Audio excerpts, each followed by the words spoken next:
The CEO of Helldivers 2 suddenly and without warning just steps down.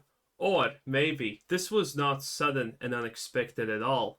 As I said previously, you cannot be the CEO of Arrowhead and talk badly about Sony, aka your publisher, aka about the company that pretty much owns you at this point, and suffer no real world consequences.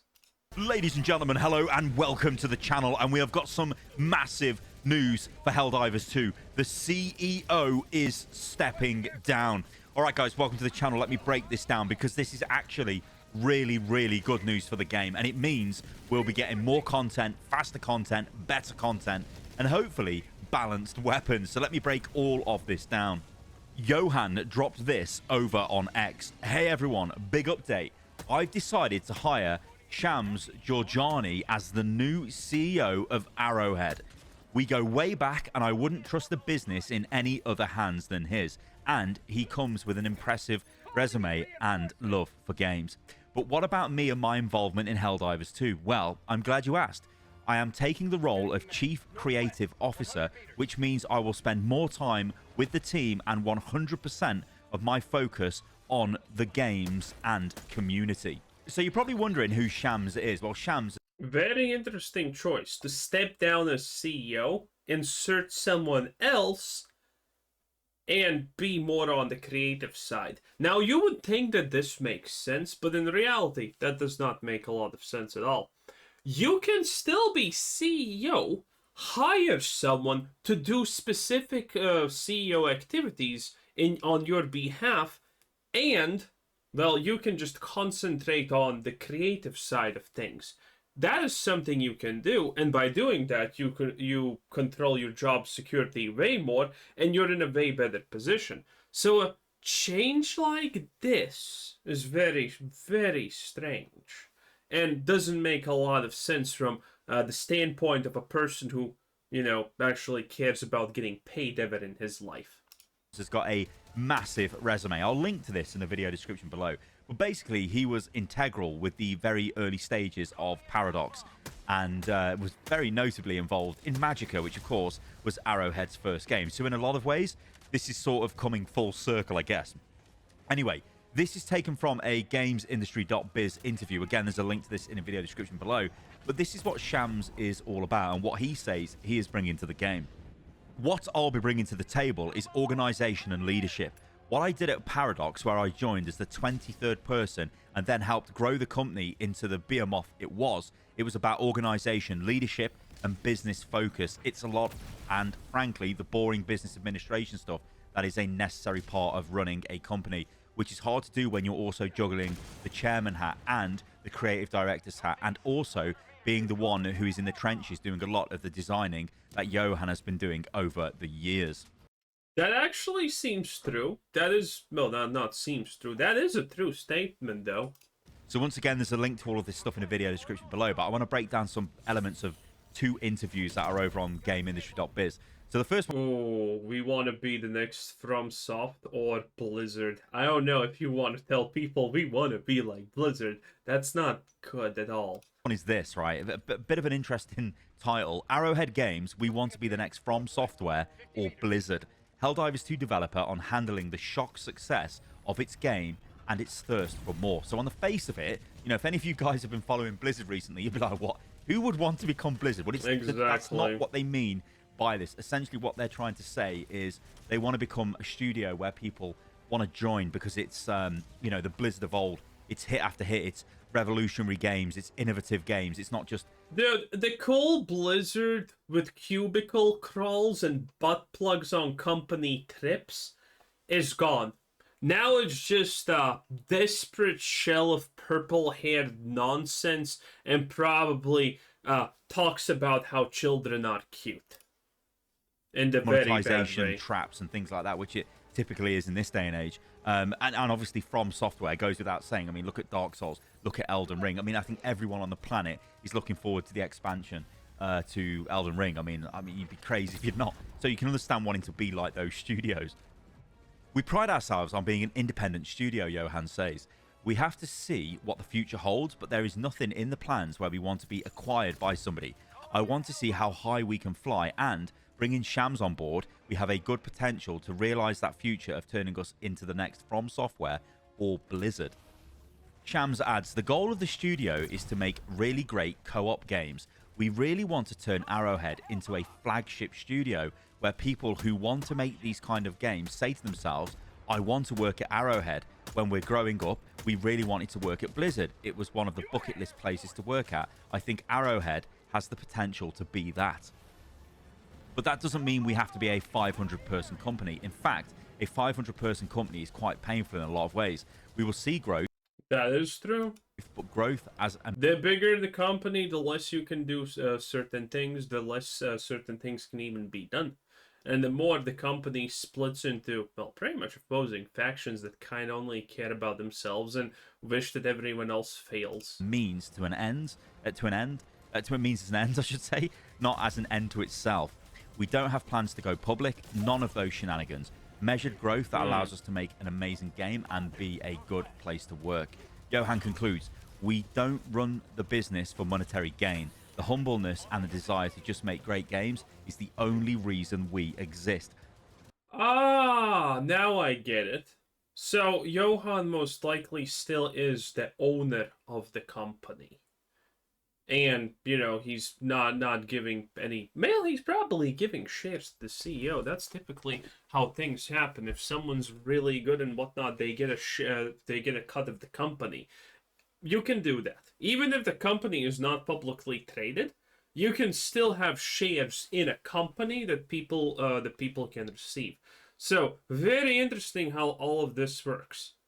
Now, this, guys, is a friggin' incredible takeout from this interview, because in this day and age, you've got massive bloat in AAA studios where there's too many staff. The game production, price is too high.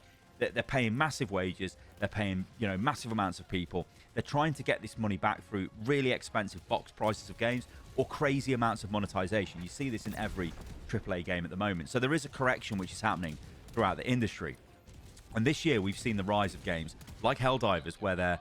I don't think that's true. I think gaming has just been infected with a bunch of ideologies and whatnot. I mean, look at modern day gaming. It's almost like the movie industry that is completely corrupt and borderline woke. Look at Star Wars, for God's sakes. Disney bought it from Lucas and they still haven't made a single dime off the franchise. They're just constantly running it into the ground. And this is effectively what's also happening in games industry to an extremely high degree, I would say. You have modern games. The new Star Wars game. It has motion capture from voice actors. Fucking why? Why would you need motion capture when voice actors aren't even doing anything? No one cares. But they need that because it's fancy and stuff like that. And a lot of that is happening currently in the games industry. We know of companies like Sweet Baby Inc. that are, constantly pushing for bad things to happen. And by the way, Sweet Baby Inc. was not even the only company that was doing shit like that. There were a ton of companies that did that. Made by relatively small teams, they've become wildly successful within that small team scope. You imagine putting Helldivers into Blizzard Entertainment right now. They probably would view it as a failure. They'd go, well, we didn't get the user base that we thought we would get. The game would be a lot more expensive. It'd have a lot more aggressive monetization. It would be a failure. But actually, it's not a failure, is it? Well, yeah, of course. If you do things wrong, it is a failure. In a lot of ways, you can compare this to movies as well. I've been on this is going on a bit of a tangent, but I've been watching a lot of old movies recently. Like, I watched Demolition Man the other night. I love that movie. It's great. Although, weirdly, that's a I nice watched movie. the European version, which has got Pizza Hut in instead of Taco Bell. If you know, you know. And, well, the Taco Bell one is the only one to watch, but whatever. But those are movies that are not, I guess, $200 million movies to make or $500 million movies. I think it was like $50 million to make Demolition Man, and it makes money back and it makes a bit of profit, right?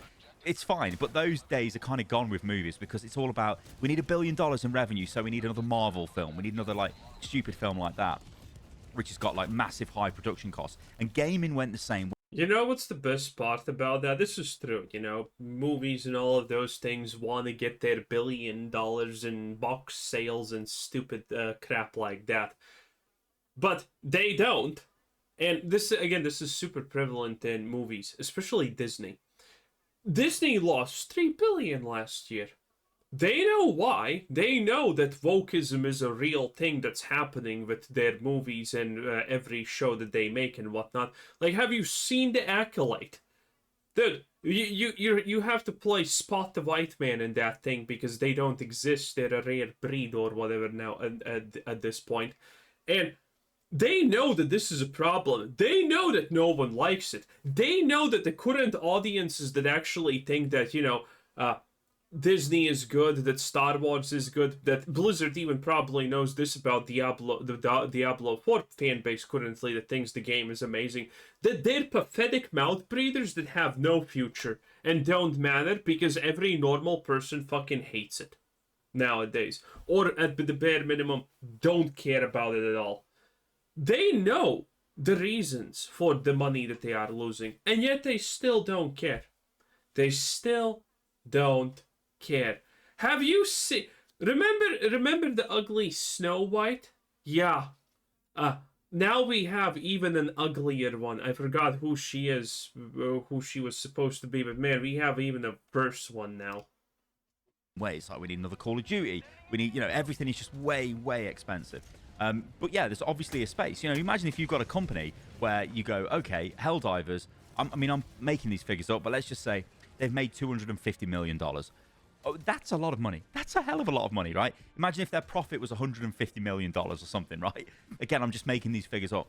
That's really good, isn't it? But if you're a publicly traded company, that's got to grow, and it's got to keep growing every single quarter. So if you go, well, we only made 100 million this year as opposed to 150 last year, you will get reprimanded for that. Your game will get pulled apart. You will have things forced upon you to make more money, and they don't want to do that, and that's friggin' awesome. It's music to my ears. So yeah, there is a bit of a correction going on in the industry, and it looks like Arrowhead could be one of the first studios that's had a lot of success, and it's almost going to maintain itself as this mid-sized line must go up is a real thing, boys, and a line cannot go up like this. There is also a small thing that you need to understand. I have never explained it, but this is also a part of the equation of adding predatory microtransactions into games.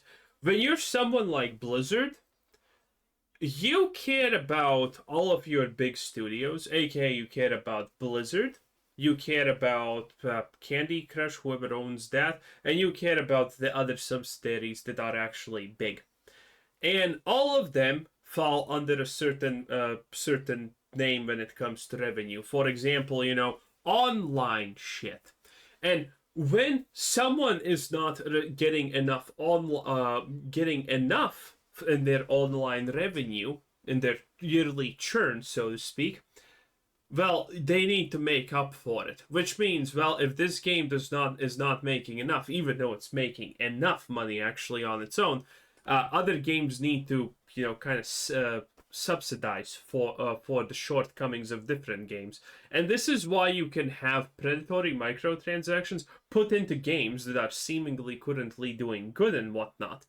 And it's because another product of the same gaming company is failing, and they need to get that online revenue, thing up. Yeah, it's pretty brutal.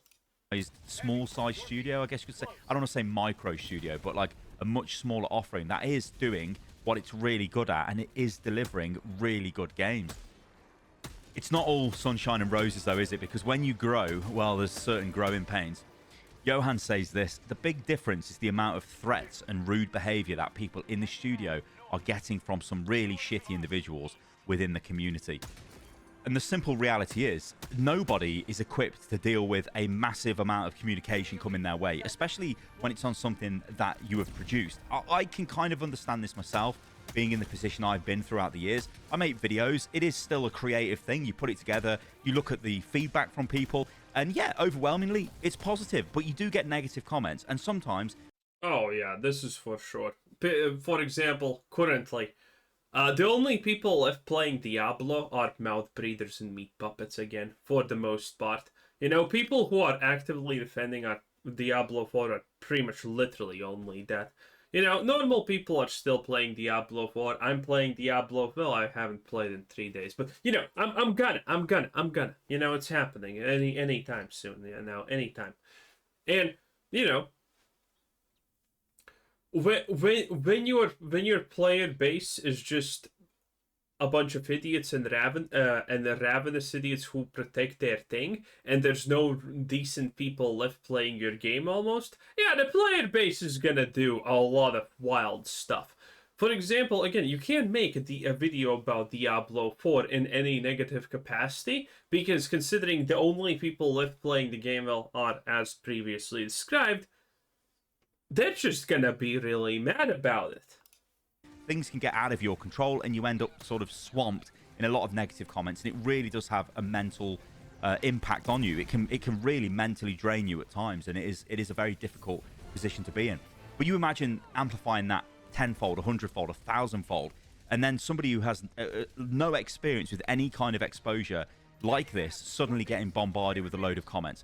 It is a problem, and I think this goes back to Arrowhead itself. You know, it's a small studio that doesn't really have any experience dealing with something of this scale. Well, it's starting to get experience now, and this will be good experience for in the future. Whatever their next games become, if they become as popular, they will have systems in place, structures in place to deal with this. You know, you can compare this to even companies like Blizzard, Valve, EA, I suppose, Activision, and companies like that, where they have these structures in place to protect the developers, to make sure the right message is kind of getting out there. But be under no illusion here, guys. I'm not sitting here advocating for PR washed complete shit. I hate that stuff. But what I'm saying is there's got to be some sort of a layer in front of the development team, right? And I don't think Arrowhead have got that at the moment. But I do really enjoy the fact that the devs come out and speak to us directly. And I hope that continues. But yeah, I guess it's a bit of a double-edged sword.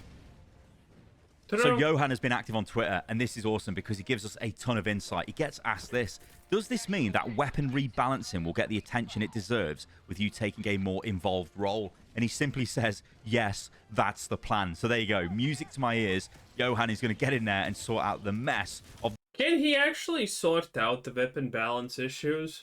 Because, you know, with every new season, I'm going to call it season for simplicity's sake, with every new season, with every new Warband, there are new things. And it's really, really hard to balance them.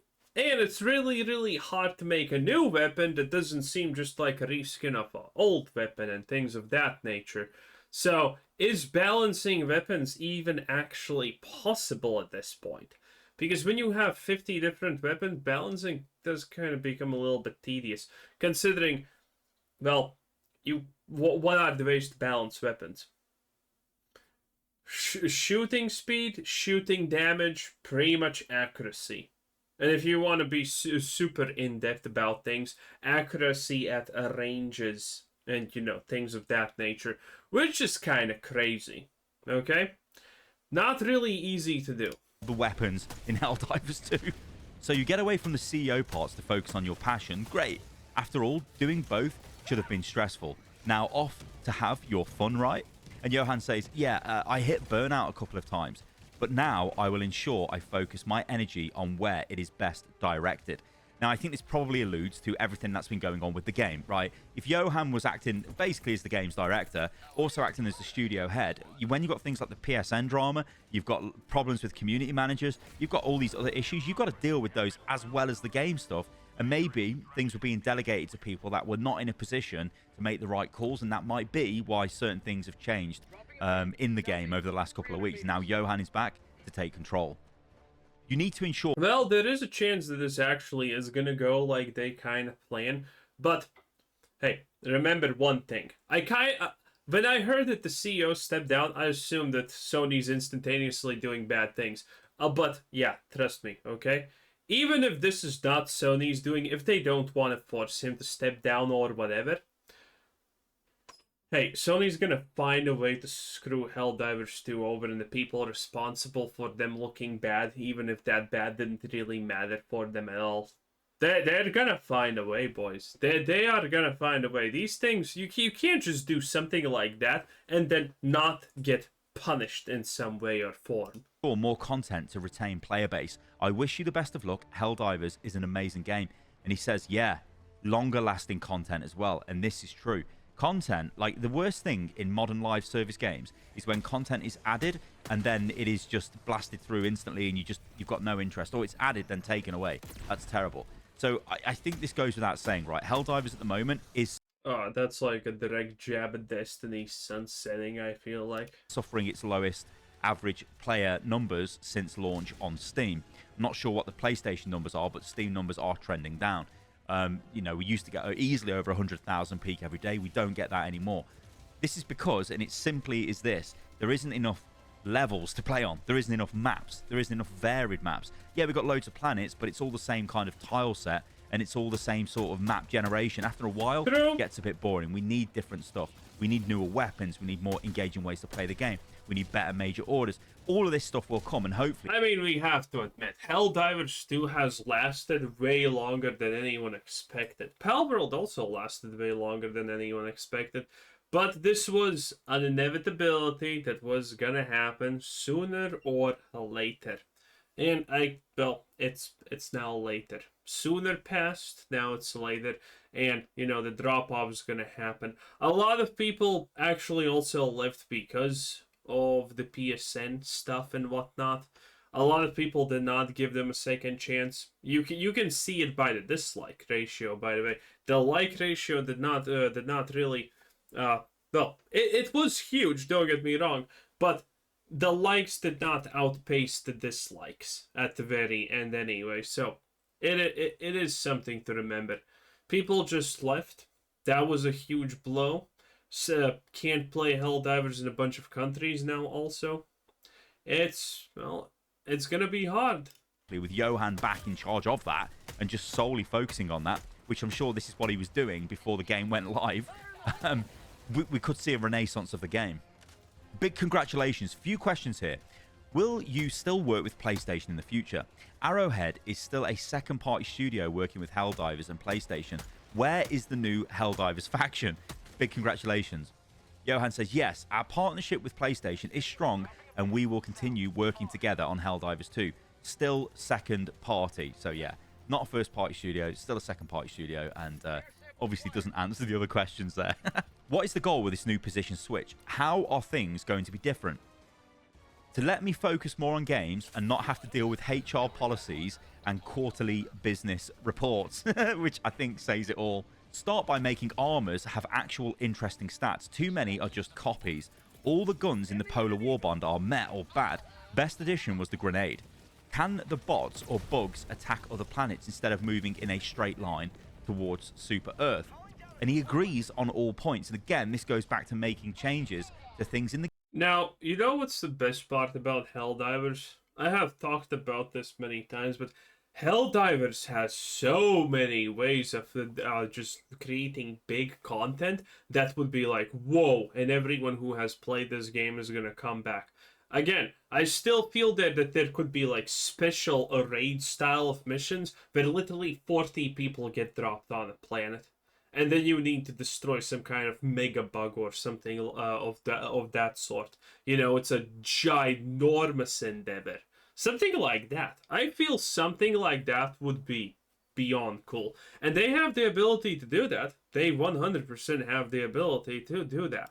The game, which are boring, you know. And that's just one thing that they can do. They have so many other options probably capable. It's insane. It is boring that the bots only come from the left-hand side of the map. You know what I mean? The bugs only come from the right-hand side. Well, why can't they be mixed up? The obvious first thing that's going to happen is probably going to be the third faction. We already know it's supposed to happen, so, you know, it's just a matter of time. Is that even possible? The Warbond weapons, we could talk about it forever because they've just been not great. And I do agree with this comment that the grenade is, the incendiary grenade is really good. I mean, 100%. Also, I do think the SMG was pretty strong as well. But we already know things like the tenderizer. I love that optimism of trying to shoot with a pistol there. Are going to get buffed at some point, probably in the next patch. And also armor as well. Armor is, I'm going to say it, armor is boring in this game. It is so boring. True. I am now 100% in the school of I just want the armor with the increased range on throw, because I can throw in my eagles and my orbital strikes from miles away against enemy bunkers and just blow them up, and then I don't even have to go in there. Because when I ain't got that, I really can't do that, and it super annoys me. And yeah, it's boring. We need different stats. We need stats that buff different play styles, right? You know, we need the sky's the limit with this stuff. So yeah, hopefully we get that in future. Will you still be active among the community? Now, this is great news for me because he says, yeah, even more so.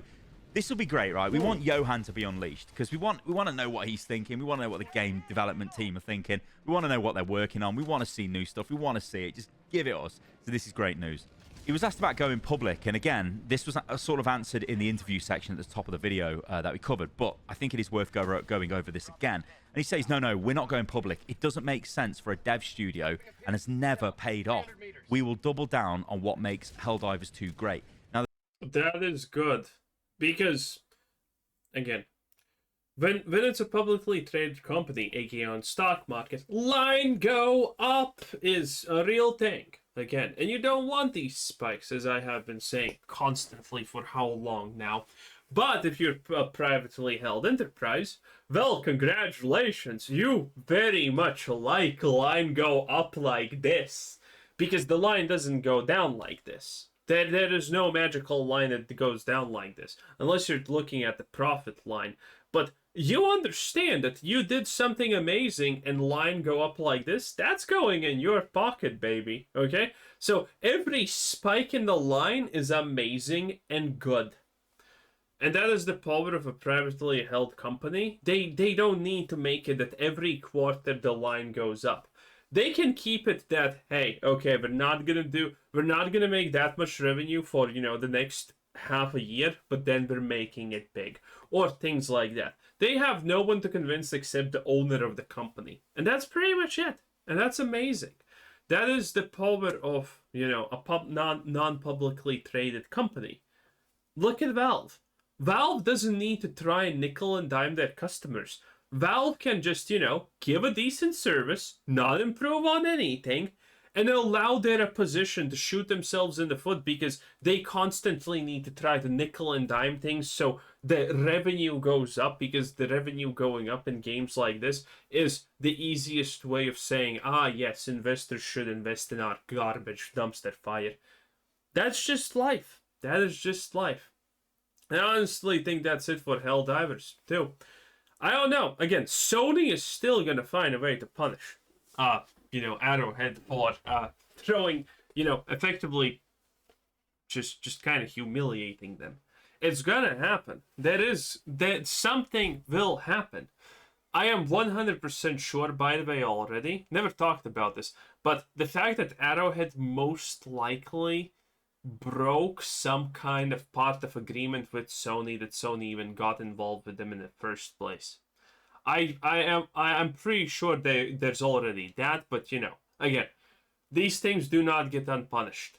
There is a chance that they're like fine with the CEO staying, because if the CEO just magically leaves, then the confidence of the player base probably just goes through the goddamn floor, right?